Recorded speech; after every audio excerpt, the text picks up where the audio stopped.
Kata Rasulullah, itu pintu surga yang paling tengah. Mau kalian telantarkan silahkan, tapi kalau mau kalian rawat silahkan. Kalian telantarkan, itulah dosa yang paling besar setelah dosa syirik. Mau kalian rawat, itulah amalan yang paling besar setelah tauhid.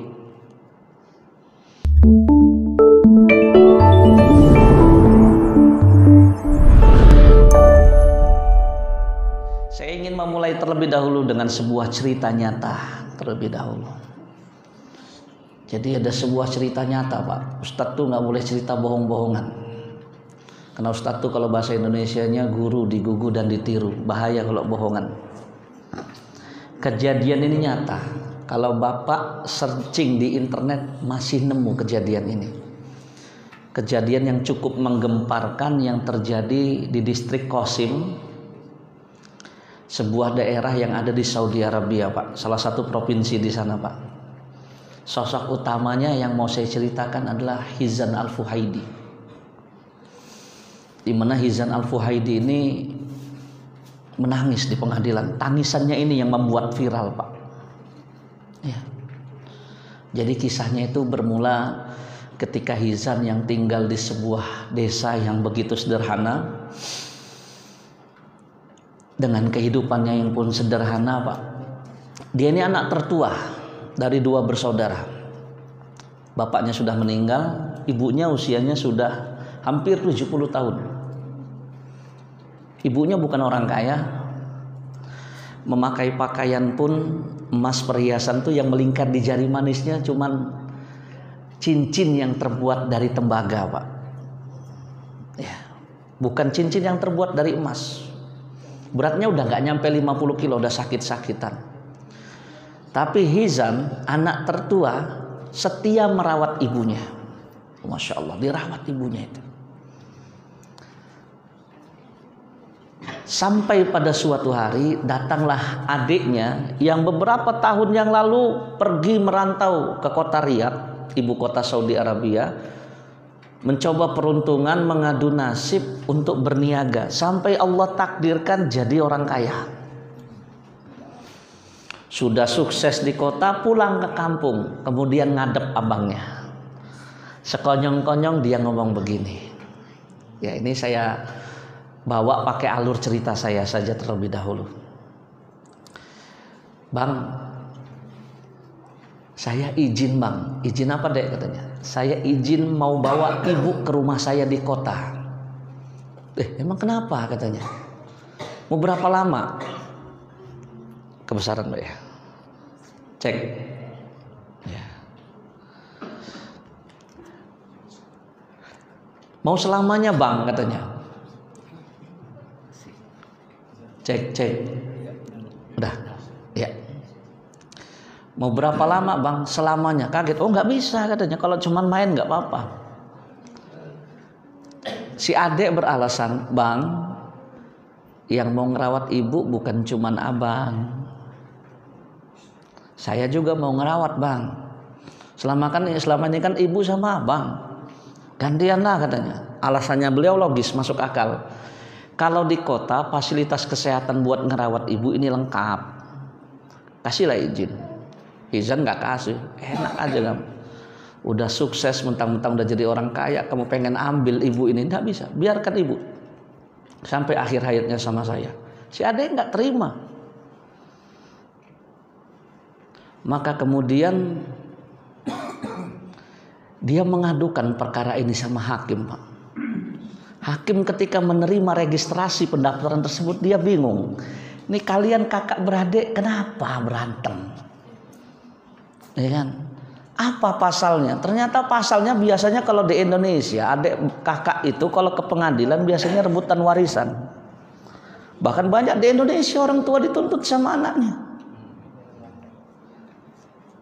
Rupanya si adiknya ngomong, ini abang saya nggak ngasih saya izin buat ngerawat ibu saya.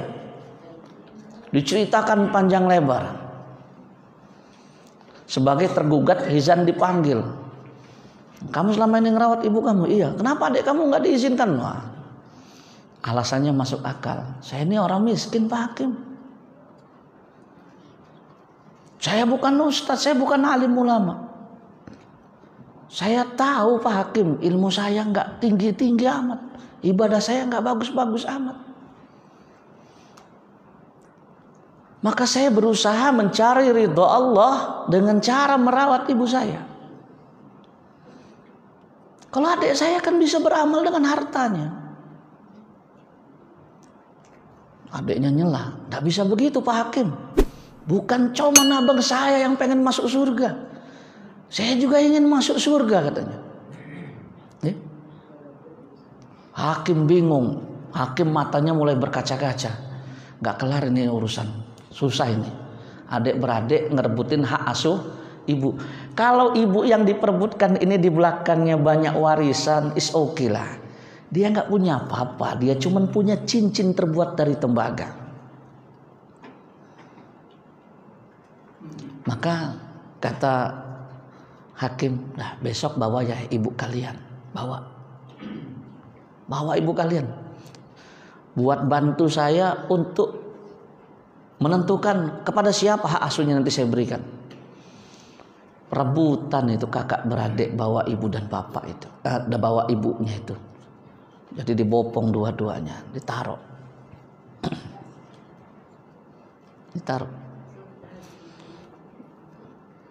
Jazakallah khair. Kalau bisa berhenti dulu nih, orang Indonesia itu logikanya akan terganggu kalau ada logistik ini. Iya, cuman dengan gorengan nanti ceramah Ustadz bisa terganggu nanti Pak. Iya. Ibunya ditanya pas sudah hadir di ruang pengadilan. Ini kejadian nyata loh Pak. Bu, ibu mau tinggal sama siapa sebenarnya? Ibunya ngomong begini, Hakim, yang kanan ini anak saya yang paling tua, namanya Hizan. Ini ngurus saya sakit-sakitan tetap diurus. Ini Pak Hakim, mata kanan saya. Ini adiknya, beberapa tahun yang lalu ke kota. Allah takdirkan sekarang alhamdulillah qadarullah jadi orang sukses. Ini adiknya, mata kiri saya. Pak Hakim akan menentukan saya tinggal sama siapa. Saya akan tetap kehilangan sebelah mata saya. Hakimnya nangis, cucurin air mata. Dengan mengucap bismillah, beliau ketok palu. Beliau putuskan hak asuh ibundanya jatuh ke tangan adiknya. Pertimbangan adiknya lebih mampu secara ekonomi. Yang kedua, fasilitas di tempat tinggal adiknya untuk kesehatan lebih memadai. Setelah diketuk palu, menangislah Hizan. Hizan menangis. Dan tangisannya ini yang jadi viral Pak. Apa kata beliau? Kalian ambil pintu surga tersebut dari rumah saya. Dengan cara apa saya sekarang akan masuk ke dalam surganya Allah? Kalian rampas pintu surga itu dari rumah saya. Hizan paham benar Pak. Paham benar dengan sabda Rasulullah, Al-Walid awsatu abwabul jannah. Orang tua itu pintu surga yang paling tengah. Paling tengah kata Rasulullah. Surga paling tengah itu namanya Firdaus. Isinya minan nabiyyin, siddiqin, syuhada'i wassalihin. Cuma 4 kelompok isinya. Fa in syi'ta fa'adi dalikal bab au ikhfadhu. Kata Rasulullah, itu pintu surga yang paling tengah. Mau kalian telantarkan silahkan, tapi kalau mau kalian rawat silahkan. Kalian telantarkan, itulah dosa yang paling besar setelah dosa syirik. Mau kalian rawat, itulah amalan yang paling besar setelah tauhid.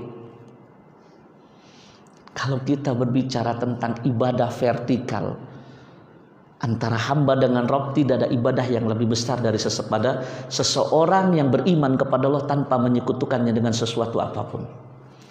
Tapi kalau kita bicara tentang ibadah yang sifatnya horizontal antara makhluk dengan makhluk, tidak ada ibadah yang pahalanya lebih besar daripada baktinya seorang anak kepada orang tuanya. Dan kita seharusnya merindukan sosok Hizan Al-Fuhaidi ini banyak hadir di tengah-tengah kita. Bahkan sang hakim pun mengatakan, sungguh mulia. Sungguh mulia wahai ibunda, engkau mempunyai anak-anak yang mampu sekuat tenaga merebut hak asuhmu di tengah-tengah begitu banyak manusia yang menelantarkan orang tuanya. Hizan paham percis bahwasanya merawat orang tua adalah shortcut, pintu pintas, jalan pintas untuk bisa mencari ridhonya Allah Subhanahu wa taala. Walaupun ilmu kita tidak sehebat para asatid, para alim ulama, para habaib yang kalau berbicara Al-Quran mereka begitu fasih. Ketemu ayat ini mereka paham, ini asbabun nuzulnya ini. Kalau bicara tentang masalah hadis mereka paham, ini asbabul wurudnya ini. Tapi itu tidak menjadi soal. Kalaupun bahkan ibadah kita termasuk normal-normal saja, asal kita tidak lalai, tidak setekun para ahli ibadah yang tercatat dalam lembaran sejarah-sejarah syariat Islam. Tapi kalau kita pandai mengurus orang tua kita, itu lebih daripada cukup untuk menghantarkan kita kepada ridho Allah Subhanahu wa taala. Matan kedua dalam kitab Adabul Mufrad, hadisnya berbunyi, ridho Rabbi fi ridhol walid wa sakhatu Rabbi fi sakhatil walid. Ridho Allah tergantung bagaimana ridhonya orang tua. Murkanya Allah tergantung bagaimana murkanya orang tua. Tidak terhitung saya mendapatkan curhatan dari para orang tua, Pak.